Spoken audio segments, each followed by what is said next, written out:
Good afternoon, everyone. Good afternoon. Over the past few days, we have seen the traumatizing impact of the gun violence epidemic in our country. At Morgan State University in Baltimore, where a joyful homecoming week was interrupted by violence. In Holyoke, where several people were shot at, including a pregnant woman who tragically lost the child she was carrying hours later in the hospital. And in Philadelphia, where 3 police officers were shot while doing their jobs last night. Americans should be able to go to their schools, places of worship, jobs, and out in their community without the fear of gun violence. Last week, the Department of Justice announced that they are awarding more than $4.4 billion in grants to support state, local, and tribal community safety efforts that reach every corner of the country. This historic investment in community safety is a major stride toward preventing violence in our communities. Among some examples of where this critical funding will be going, number one, first, community violence prevention efforts, including in new investments in states, including North Carolina, Colorado, and Ohio, efforts to support victims of gun violence in all 50 states, investments in crime reduction strategies and support for law enforcement, crucial resources to keep our kids safe in and out of school, and much more. This is just the latest action from the Biden-Harris administration to keep communities safe. And it builds on the historic action President Biden has taken to reduce gun violence and gun crime, including signing into law Bipartisan Safer Communities Act, announcing dozens of executive actions, and last month launching the first ever White House Office of Gun Violence Prevention. Now tomorrow, our administration will kick off the third Investing in America tour with the President, the Vice President, the First Lady, cabinet members, and senior administration officials making dozens of trips across the country to highlight how Bidenomics is growing the economy from the bottom up and middle out in communities across the country. To mark National Manufacturing Day tomorrow, the First Lady will travel to Fishkill, New York to attend the launch of a new mechatronics training lab funded by the American Rescue Plan. And the White House will launch our Advanced Manufacturing Sprint to build a diverse, skilled pipeline of workers, including for union jobs in advanced manufacturing.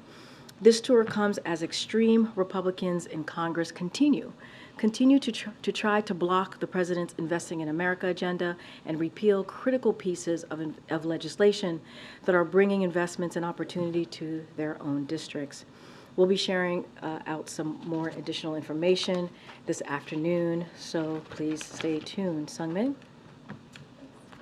First topic, does the president support the ongoing strike by Kaiser healthcare workers? As we've always said, the president is always in support of union members, striking, number one, but also doing collective bargaining. We know that works.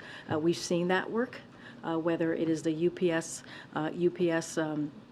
strike or the West Coast ports, and we know when the two sides or all sides come together and in a good faith approach, they can get to a place where union workers are getting their fair pay and fair benefits. So certainly the president supports that. So, but is the strike for the president worth it when there's already reports of babies not being able to get checkup appointments or non-emergency care being delayed? Look, the president believes that all workers, including healthcare workers and those who make their work possible, deserve a fair pay and benefits. That's what he believes. And look, it's not new or unusual for care workers from any sector to exercise their rights under the collective bargaining. Again, when the two sides come together in good faith, we believe that it works out. There is a resolution. There is a win-win scenario here. And even the Treasury Department, and I spoke to this earlier this week, put out a report when we see that type of collective bargaining, that it not only helps union workers, but it also helps the economy and it helps non-union workers. Look, we hope that they get to a place where they can all agree, so we can move forward, so that mothers can indeed make sure to take care of their kids. Right, that is indeed important. But we've always been clear that he believes workers have the right to ask for fair pay and fair benefits. A couple on Ukraine. Does the White House have a reaction to the attack in eastern Ukraine today, where about 50 people were killed? Ukrainian officials say it was a Russian rocket that caused the accident, or caused the incident, and it's the deadliest attack in months. So look, sadly, we're continuing to see Russia launch strikes like the one today in eastern Ukraine, which hit a grocery store. Reportedly, as far as we know at this moment, killed at least 49 people. So we have to stop and think about this. Let's stop and think about what we're seeing. 49 innocent people who were killed by a Russian airstrike while they were shopping for food at a supermarket. That's what they were doing. And so can you imagine just walking to the grocery store with your kids, trying to figure out what is it that you're going to make for dinner, and you see an explosion happen where bodies are everywhere. And it's horrifying. It is incredibly horrifying for the people of Ukraine, for the folks who are like yourselves, your colleagues who are reporting this on the ground. And it is for these families and these kids. So this is what is happening in Ukraine every day. This is why we're doing everything that we can to help Ukraine, to help the brave people of Ukraine to fight for their freedom, fight for their democracy. And so this is, again, what the president keeps talking about over and over again. We have to continue to support the people of Ukraine, because this is the horrifying nature that they live in every day. And one more on Ukraine, if I may, because I know we've talked a lot about the deal, in quotes, with the White House and the Speaker. When the Speaker was asked about this on Tuesday night at his post-speakership press conference, he said there was a concern in there, does it have transferability on money? I believed and my staff believe it did. What I did say to the White House, if it does not, if you think in some way it doesn't do it the way it should, I will fix that.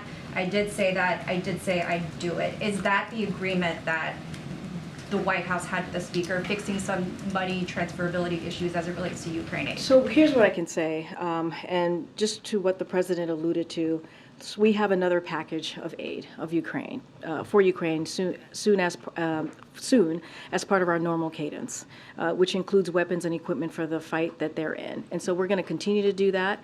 We're going to continue to make sure that we meet the battlefield needs that Ukraine has, using existing authorities, using those resources provided by Congress, as we have said from the podium this week, and certainly that's what the president was alluding to. I'm not going to go beyond what the president said.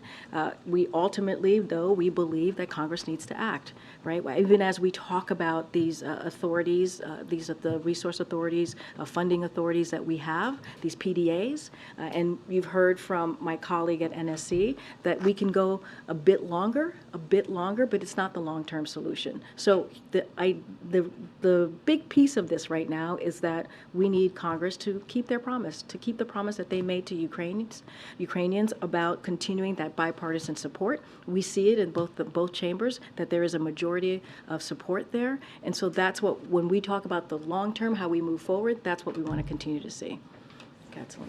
The president just told me that a border wall does not work. If that's the case, why does his own Department of Homeland Security Secretary say in a public notice, quote, there is presently an acute and immediate need to construct physical barriers? Here's what I can say. I can speak to what the president was very clear in saying, and also what you all have been reporting about this construction. So the facts are this is not new. These funds were appropriated in fiscal year 2019 under Republican leadership, and DHS is required by law to use the funds for appropriated purpose. That's what we're seeing. This was announced back in June by the DHS.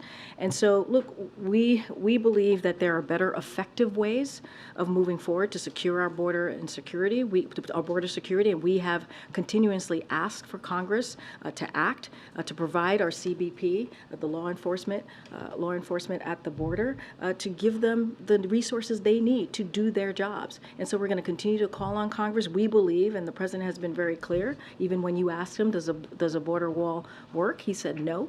And he's been very consistent about that. We believe that we need border technology that is modernized and land ports of entry, and that's what we want to see. And that's what I can speak to. And this is something that we were required by law, and we are complying. This is an administration that does believe in the rule of law. But why now? For instance, these funds have been available since Biden took office. Why at this time? And the president actually spoke to this, and this is one of the things that he was saying, that he's been asking Congress to reappropriate the funds. He has been. For the past couple of years, and Congress refused. And we have to comply by law to get this done. And that's what you're seeing happening right now. Would there be a way to continue to slow walk this and to delay it? We have to comply by law, and that's what we're doing at this time. We ask Congress to reappropriate the funds. That's what we would prefer to see, not waste the funding in the way that they're doing it right now, that we are required to do. But they refused, and so now we're moving forward. Go ahead. Thanks, Karine. What specific law would the administration be breaking if funds appropriated for the border wall are not used, especially because the funds go unused all the time? I mean, why not let it go unused this time? Well, look, I'm not going to speak to the law. I would have to refer you to Department of Justice. I'm not a lawyer, but what I can tell you is that this is a law that we are complying with. We have asked Congress multiple times to reappropriate this. This is not the way that we believe is going to be effective here. We believe in modernizing the system, not actually building a wall. The president said himself he does not think this is effective, and so we're complying by law. And we believe that in the rule of law here, and we're moving forward and getting that, in following the law. Is this the administration in some ways recognizing that using these funds at this moment will be useful in Texas? We are complying by the law that says that we need to do this, and that's what DHS is asking for. How is this consistent with what President Biden pledged to do when he was elected, which is that he will not use any funds to use the border law? What will you tell? Let's make this really clear. The facts are that this is not new, right? This is something that came from the last administration under the Republican leadership in fiscal year 2019, and we are required to do this. We are required, DHS is required to comply by the law. That's what we're doing here. And look, the president, he said this himself. He basically asked Congress to reappropriate the funds. They wouldn't do it. And so now we have to comply by the law. Now, this was something that was announced 6 months ago. DHS actually announced this 6 months ago. And so this is not new. This is actually not new. Does this help with the situation in Texas? We believe that a border wall is not effective. You heard that from the president when your colleague Selena asked him directly. He said, we don't believe it's effective. We have asked Congress to actually help us, use these funds in smarter, more effective ways. That's what we've asked for. They refuse, but we're going to continue to ask for Congress, especially Republicans who are holding this back, to act. If the border wall is ineffective, why is the Homeland Security Secretary saying that it's necessary to prevent unlawful entries into the United States? I have not seen that full statement. I know. In the notice that went out this I morning. hear you. I'm just saying I have not seen his full statement on that. What I can speak to is for the president. The president's been very clear that he doesn't believe it's effective. He answered that question of your colleague. That's what I can speak to. That's what we're going to talk about. And we've actually said there are smarter ways and more effective ways in dealing with this. And there are. And so the president said himself, he asked Congress to reappropriate this funds for something that is more effective, for ways to do this in a smarter way as it relates to border security measures. They refused. This was announced back in June, and now we're moving forward. And he said in 2020 as a candidate, so after this law was passed in 2019, that there will not be another foot of wall constructed in my administration. How can you say that he's not breaking that promise? Well, what I can say is that there's a law that the DHS is complying with. We believe in the rule of law, and that's what we're moving forward with. This was decided, as you just said, in 2019. I believe there was a different president in 2019, right? That was a Republican president who actually pushed this forward. The Republican leadership pushed this forward. And so now we're complying by the law. Let's not forget, this was 6 months ago. This was out there 6 months ago. I know you guys are asking me about this now, but this was actually not new, and this was done 6 months ago. Okay. Yeah, but to piggyback on that, Karine, I mean, there were a series of waivers put forth last night that expedite this process. And can you help us understand, essentially, is there a deadline in the law, or why is it that this has to be used up right now? Because you all have been not thus far using these funds. So to piggyback on Nandita's question, why not continue to slow walk this if philosophically you Because do we've not asked, believe it? because the answer there is we've asked Congress over and over again. The president said this, to reappropriate the funds. They said no. We have to comply by the law. That's what DHS is doing.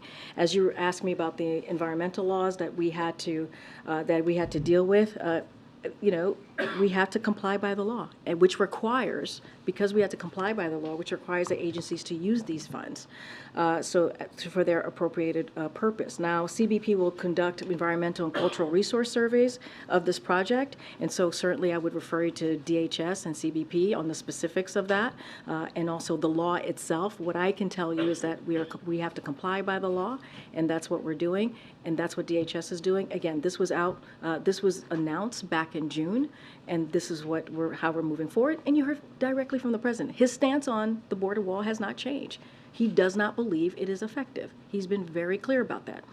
Again, your colleague asked him directly, and his answer was no. Go ahead, JJ. Has the government already contracted for this project? I don't have any news about contracts for this project or how it's moving forward. I would have to refer you to DHS on that.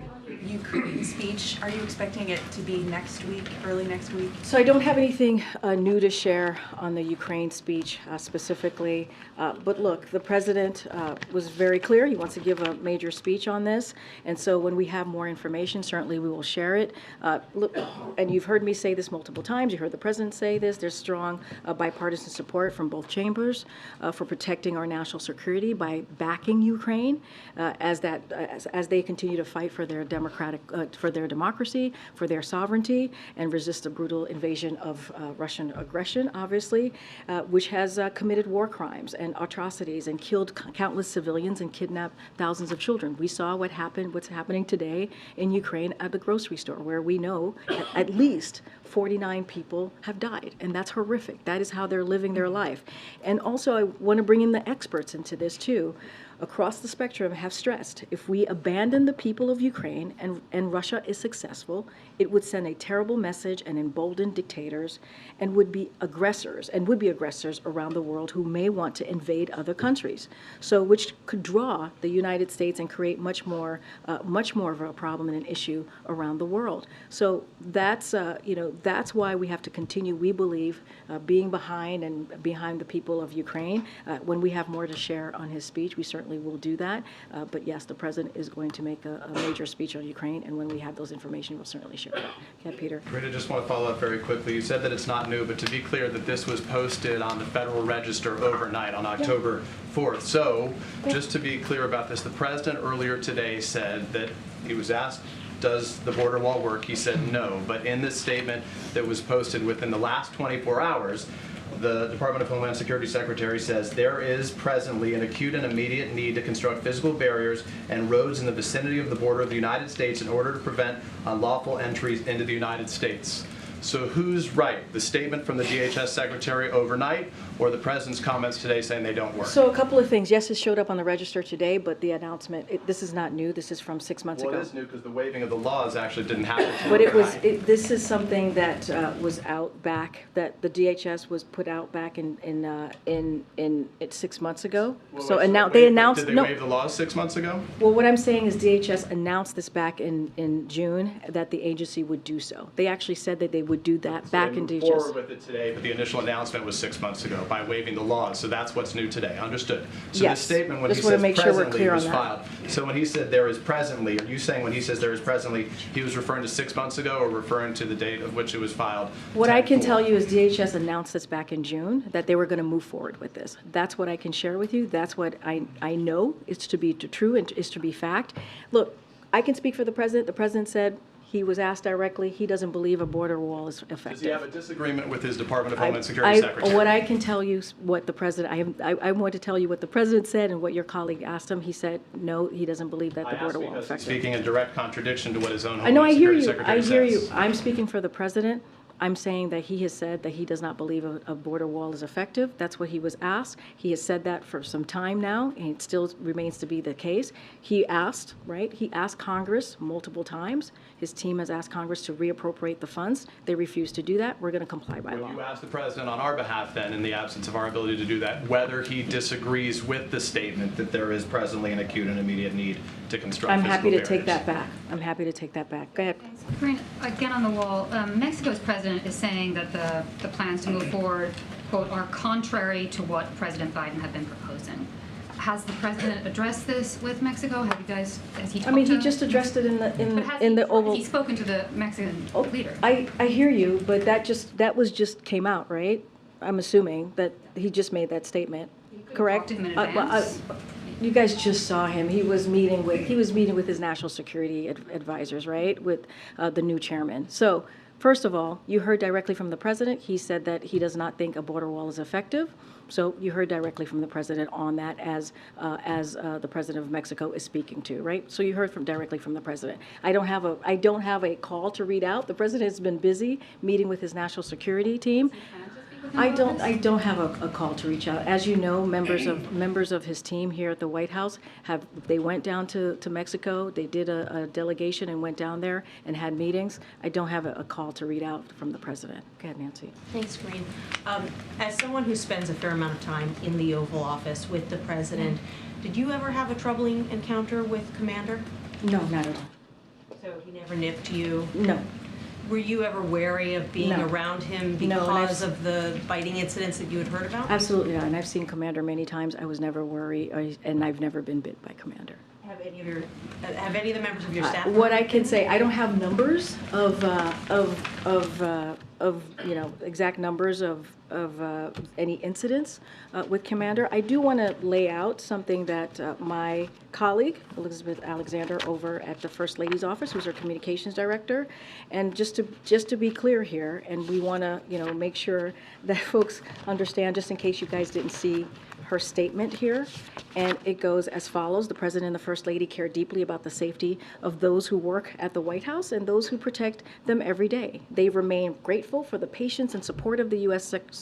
Secret Service and all involved as they continue to work through solution. Commander is not presently at the White House, on the White House campus, and while next steps are evaluated. That was a statement that came out from the First Lady's office, and so I will certainly leave it there. But no, as it relates to me, I was never weary of a Commander. I've seen him many, many times, and so I can only speak for myself, though, and I can't speak to anything else outside of that. I'm surprised. I've been bitten by a dog. If there was a dog that had bitten 11 or 12 other people, I'd be a little nervous around that dog. Why weren't you? I mean, I'm not sure why this has to do anything with me. I was just not nervous at all. So that is not a concern for me. That is not something that I can't speak to anything else outside of what you have heard from the First Lady's office. And so I'll just leave it there. All right. Will you make the dog available for questions? Do you want me to bring the dog into the briefing room? That should be fun. That should be fun. Go ahead. Thanks, Karine. If you'll take another question on the wall.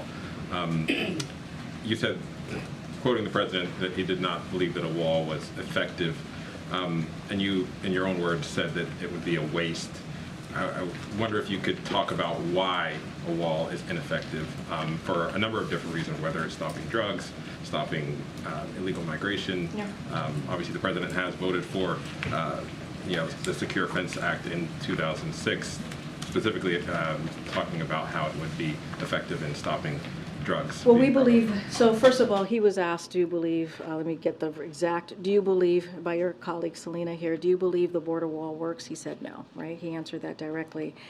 So we believe there are more effective ways of dealing with this, dealing with the border security. And so, of course, we have repeatedly asked Congress to make sure that CBP have the resources they need to do their jobs. And we think there are other ways to do that, whether it's smarter, more effective border security measures.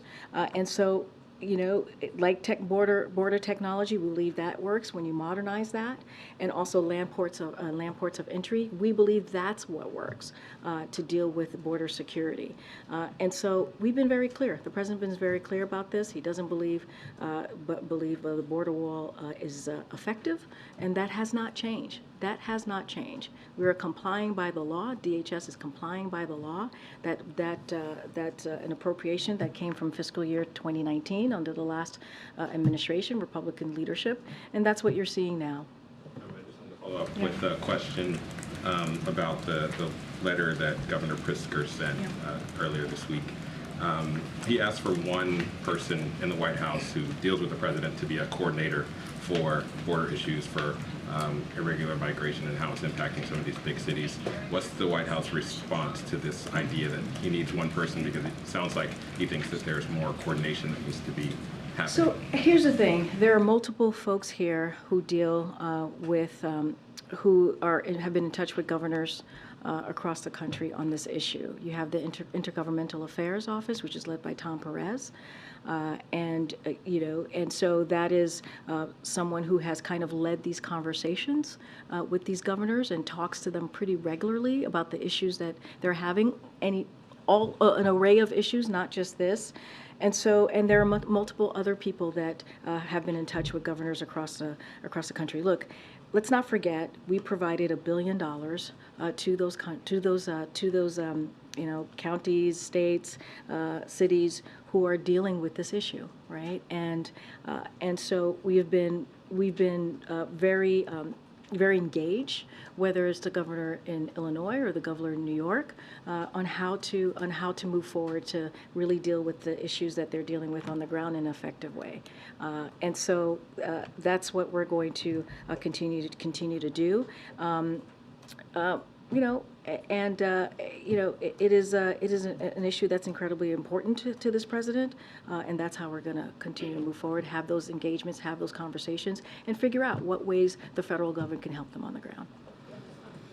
Go ahead. Yeah. Thanks, Karine. Two questions. One is about Commander. Are there more dogs of the first family in the White House complex, or not? I just wanted to find out if there's more dogs. I mean, it was just Commander that was here on campus, as I just mentioned. He's not on the question White that House has to at do the time. with the Darien Gap down in Central America. There's a lot of talks between, apparently the government of Panama is making a complaint today against the government of Colombia for not stopping up all the migration that is going through that area and apparently damaging all the natural environment there. I was wondering if the U.S. is considering any action to help either Panama or Colombia to manage the migration flows in that region. So I don't have any new policy announcement to make at this time, but as you know, the president has had, and his team, right, whether it's DHS or State Department, diplomatic conversations with folks in the region. As you know, when it comes to migration, it is a regional issue, not just at the border in the South. And so we have consistently continued to have those conversations, those diplomatic conversations. As you know, he brought more than 20 countries to the U.S. out west in the West Coast, as you all know, to have those conversations on how we can work together. There was a declaration that was put forward on ways that we can move forward in dealing with this migration issue that we see in the region. I don't have anything new to read out, new policies to read out today. Okay. Thanks, Karine. Just a couple on the border. First, on the timing, I understand that you've said this is in the works, that it's been out for 6 months, but specifically on this notice coming out last night, is it at all related to the funding request for Ukraine that the administration has been pushing for, given what some House Republicans are saying, that they want border money right now, that they want more focus on border security? Is this some sort of, we will put this out now so we can make more of an effort to get the Ukraine funding? Look, I wouldn't connect the two. I think, again, the president has said multiple times as answering why now, the president multiple times has asked Congress to reappropriate these funds. They wouldn't do it, and so we're moving forward. This is nothing new. This was announced by DHS about 6 months ago, back in June, and that continues to stay the case. Look, as it relates to the border and what Republicans are asking for, we believe one action should not be dependent on another action. It should not be. We've been very clear. In August, the president told Congress we needed up to 4,000 more troops to support border operations, resources, equipment, and overtime to support the operations of 24,000 more customs and border protection, 39,000 more detention beds, new technology to prevent cartels from moving fentanyl. And Republicans failed. They failed to act. And in fact, as I mentioned earlier this week, there were 2 weeks ago, they put forth a CR that proposed cutting the DHS to 8%, which would remove law enforcement at the border, which would make our border less secure. And so, those two things, Ukraine funding, and that should not be linked. We have seen bipartisan support in both chambers for Ukraine funding, and that's what we believe we should be moving forward and continuing that funding for Ukraine. And we've been asking the GOP, House Republicans in particular, hey, to take action, right? To take action in helping us become partners with us in dealing what is happening currently at the border. You've said many times that the president many times has asked Congress to cancel or shift these funds toward more effective uses at the border. How has he specifically done that? Has that been through formal budget or funding requests? When did that happen? So I don't have the exact timeline of when those happened. Can we get that? I'm certainly can ask our Office of Leg Affairs. Certainly, his team works on that, and so I'll ask the Office of Leg Affairs. And this appropriated funding from 2019, does that have an expiration date? I don't have the timeline or the date on if there's an expiration. I would refer you to DHS on that particular question. But again, we are complying by the law on this. Okay, Joe. Could there be future border projects from the same amount allocation of funding that was appropriated in 2019? I mean, is this the end of it? Look, I don't know about any additional funding from the fiscal 2019. I can speak to this right now as it relates to the structure that we are being compelled by law to have to deal with. Anything specifically about about border or what's next or how they're moving, I would certainly refer it to DHS. And real quick, back on Commander, where exactly is Commander the dog right now? Is he in Wilmington? I'm not going to go beyond Okay. saying that he's no longer on campus. Thanks. Go ahead, Phil, in the back. Thank you. You've reiterated that the president's position is consistent when it comes to the border wall. His DHS secretary previously said in 2021 that he was against the border wall. As many of my colleagues have pointed out, he has recently said that there's an acute need. It seems that his secretary has changed his mind. So will the president, or has the president inquired what caused that evolution? Of what caused the evolution of? Mayorkas' opinion when it comes Well, to you just heard from the president. I'm not going to get into. Is he curious perhaps what Mayorkas saw? I'm just saying that you just heard from the president. He was asked directly the question and he said no. I don't have anything else to add beyond that. And then is there any comment on reports that a US F-16 shot down a Turkish drone that was nearing American forces in Syria? So we did see those reports as I was walking out here. I would have to certainly confer with the National Security Council. I just don't have anything to share on that. But in the meantime, I would refer to Department of Defense. Thank you, Karine. Okay. Thanks. Good. Me? Yes. Thanks, Karine. Two questions on two different subjects. One, is the issue with the border wall funding the same issue that caused former President Trump to get impeached the first time when he wouldn't spend money that Congress told him to spend for Ukraine? Is it the same? If you were not to spend the money, would you be facing the same sort of threat that the former president did? You would have to do your research and look into that. And then the second question, unrelated topic. Three-judge panel down in Alabama has put out a new congressional map for Alabama that appears to create a new voting rights opportunity district. Is the White House aware of that, and do they have any comment on that? So the president believes the right to vote and have that vote counted is sacred and fundamental. It is the right from which all of our other rights spring. A few months ago, the Supreme Court's ruling confirmed the basic principle that voting practices should not discriminate on account of race. We're glad to see that process result in a federal court selecting a map that allows all the people of Alabama to have their voices heard. Go ahead, Christina. Karine, I understand you're saying that DHS is complying with the law, but to do so, the president is not keeping his promises or his commitments to the immigrant community, to environmentalists, because he's waiving environmental laws to build this wall. Is there any concern that he's not keeping his promises? The president is always working to keep his campaign promises. You've seen that in many other policies and issues that he's worked on. He's complying by the law. He's following, certainly we believe in following the rule of law. And that's what he's doing here. It is as simple as that. Is he concerned about this border issue? Because it does look like he's backtracking. on a promise? He's been very clear. He even took the step to ask Congress to reappropriate the funds. That's how much he did not want these appropriated funding to be used, right? And so they wouldn't do it. He took that step. They wouldn't do it. Now DHS is complying by the law. We're following the law here. It's as simple as that. We are following the law. Go ahead. On the, you mentioned the Kaiser Healthcare strike, and the UAW strike is still going on.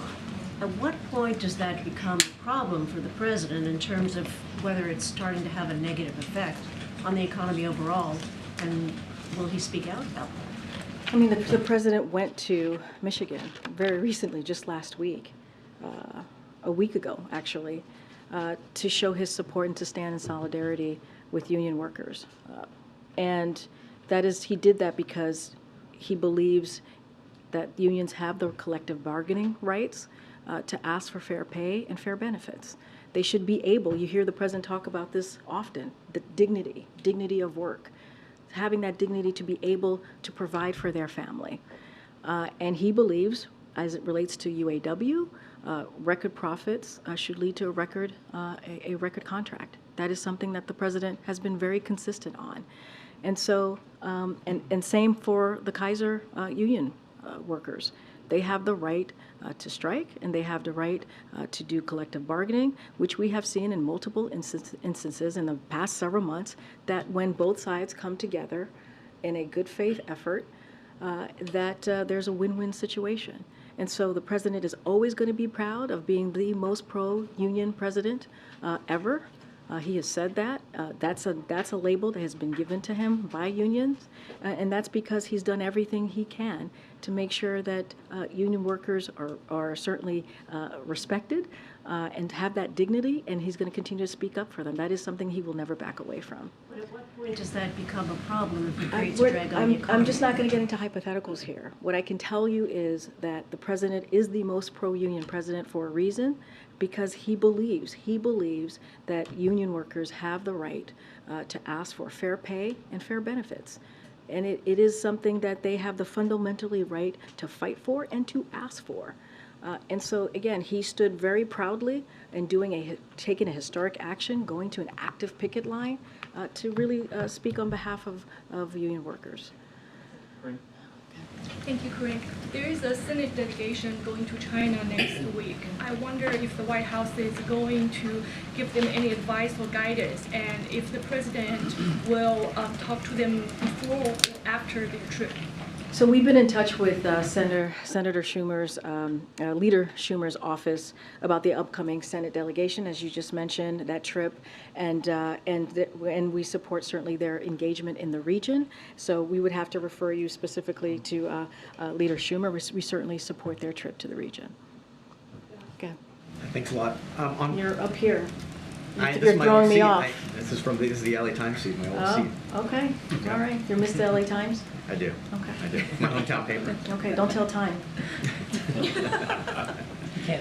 So on President Biden's first day in office, January 20th, he posted a proclamation in the Federal Register where he halted all funding that was being redirected to build a border wall. And he also ended the national emergency on the southern border. Also, in the first paragraph of that proclamation, he asked for a careful review of all resources that have been appropriated to the southern border wall. What was the result of that careful review? Don't have an update on the review, but happy to actually talk to the team, and we can work with you on getting the result of that review. It's been 2.5 years. Was part of it I totally the decision understand. in June to restart construction on that No, section of the I border? totally understand. You're asking me for a review. I'm not going to make something up from here, so I have to figure out from the team what came out of that review. So don't have an answer on that review that you're asking about from the first day of the president's administration. But I will also add that first day the president put forth a comprehensive immigration reform, right, to perform the system, to fix a broken system that has been broken for decades. Every president has had to deal with the immigration system, a broken immigration system. I don't want to say every president, but the last few for sure in the last 20 years. And so The president took that very seriously. He put forth a piece of legislation. It was his first piece of legislation, right? That's how seriously he took it. And then when Congress wouldn't act, he took action. He took action to make sure that we had CBP, more additional CBP, 24,000 CBP folks on the ground by the border. That's something that he did, make sure there was record funding. And he recently, back in August, as I just listed out moments ago, asked for more from Congress, and Republicans refused to act. Look, that is how seriously this president has taken it. Of course, there's always more work to be done. Since May, we have returned sent away or sent back more than 300,000 migrants who came here undocumented. And so that shows that our commitment to the border, and that shows a commitment in making sure that we try to work in a system that is broken. That's great. Go ahead, in the back. Go ahead. Thanks, Karine. The Supreme Court is beginning a new term, and this court has been known in the last couple of years to upend precedent on issues that this White House very much cares about. Can you talk about how you all are viewing this Supreme Court term and what you're specifically doing to prepare, given there's so many cases with issues that I know you all are watching? So we're always going to watch what the Supreme Court does. We don't ever know until they actually make their decisions. But certainly we're going to keep a close eye on what they're going to take up and how that's going to affect the American people. But I just don't have any specifics on what we're specifically taking a look at. But of course, we're always curious and always going to be certainly focused on what the Supreme Court take up. Acting Secretary Sue and Jean Sperling were assigned to work on the UAW strike.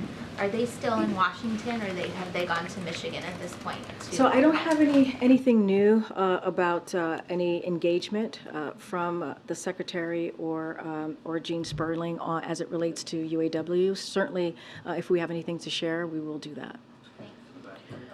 Okay, way in the back. Way in the back. Go ahead.